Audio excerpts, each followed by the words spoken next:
So then thinking about this herb from the perspective of energetic architecture, I really think of this herb as a mercurial plant, right? Because Mercury is the planet of tension, right? That's my teacher in medical astrology, Judith Hill. She always really calls Mercury and its higher octave Uranus. She says these are the planets of tension. When those planets are afflicting someone, they create stress, they create psychological tension, nervousness, anxiety, spasm, constriction. That ultimately is what in Western herbalism we would refer to as like the constriction tissue state, or the wind tension tissue state. And that's really the way I think of this herb in terms of its energetics. I guess I forgot to cover the energetics earlier, but it is definitely a cooling plant, right? So many rose family plants tend to be cooling, and we see that in the garbage man's here. So we see that with the bitter tonic property is going to cool things down. It's absolutely drying, right? Because it's very astringent, and then it's going to have that relaxant property coupled with the tonic property. So that's the way I see its energetic profile: cooling, drying, astringent tonic, and then relaxant there. And that all is very much so in accordance with a mercurial rulership.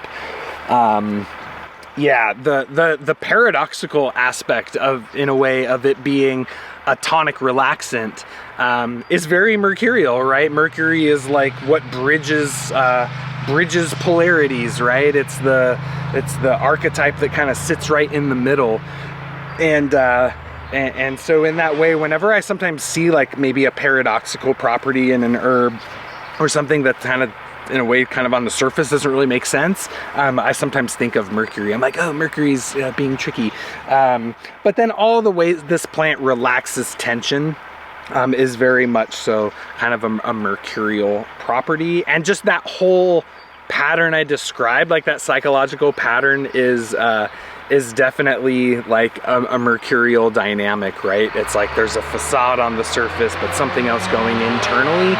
There's like a discontinuity between the two. And like that takes a lot of like mental discipline in a way, right? To be in a whole bunch of pain. And then, sorry about that's like seems abnormally loud today. So the road's like right here. So, anyways, a lot of mental discipline to be not having a good time, like not feeling good and having a hard time, but then to like put something out into the world that's like trying to make it seem like it's okay, right? There's kind of like a lot of mental discipline really to be able to do that and not just start complaining about everything all the time, right? Thinking of it elementally, I really like to think of this as an earth element plant.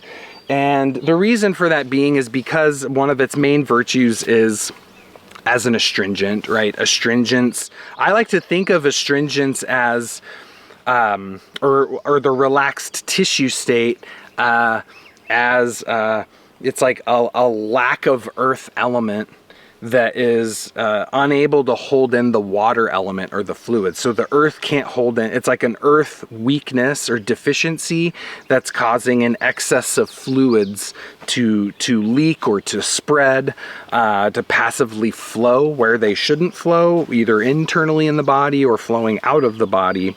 And so the astringents strengthen that earth element. They like tighten and bind and contract tissue, physical tissue, which then holds those fluids in place a little bit better.